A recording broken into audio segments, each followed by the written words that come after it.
Hi. ఇప్పుడు మనం వంకాయ తోటలో ఉన్నాము. ఈ వంకాయ తోటకు మనం చివరి 2 రౌండ్ల మందులనేవి చాలా ఎక్సలెంట్‌గా బ్రహ్మాండంగా పనిచేశాయి. ఈ చివరి 2 రౌండ్ల మందులను స్ప్రే చేసినప్పుడు పూత అనేది విపరీతమైన పూత వచ్చింది. పూత రావడమే కాకుండా పొలం అనేది చాలా వరకు గ్రీనెస్‌గా కనపడింది. ఇప్పుడు మనం ఆ చివరి 2 రౌండ్ల మందులు ఏమి ఇచ్చామనేది ఇప్పుడు మనం తెలుసుకుందాం.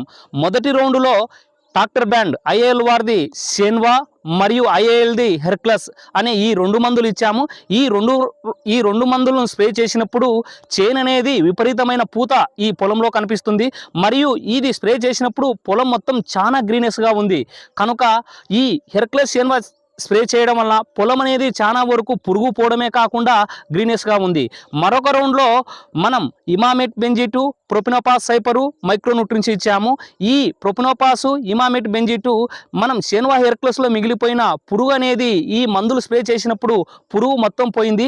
కానీ ఈ పొలంలో ఒక్క పుచ్చు వంకాయ అనేది కూడా మనకు కనపడడం లేదు. మనం ఈ చివరి 2 రౌండ్ల మందులు స్ప్రే చేయడం వలన వంకాయ అనేది చాలా నిగనిగలాడుతుంది. ఇది మార్కెట్లో మంచి ధర పలుకోవచ్చు. కనుక ప్రతి ఒక్క రైతు సోదరుడు మనం వంకాయకు సాగు చేసినప్పుడు ఒక్కసారైనా డాక్టర్ బ్యాండ్ది హెర్క్లస్ సెన్వా అనే ఈ మందులను వాడడం వలన పుచ్చంకాయల శాతాన్ని మనం తగ్గించుకోవచ్చు. కనుక మనం ఈ వంగ తోటకు మనం ప్రత్యేకమైన చర్యలు తీసుకుంటే ఈ వంకాయకు మంచి దిగుబడిని సాధించవచ్చు. పుచ్చులేని వంకాయలను మనం దిగుబడిగా తీయవచ్చు.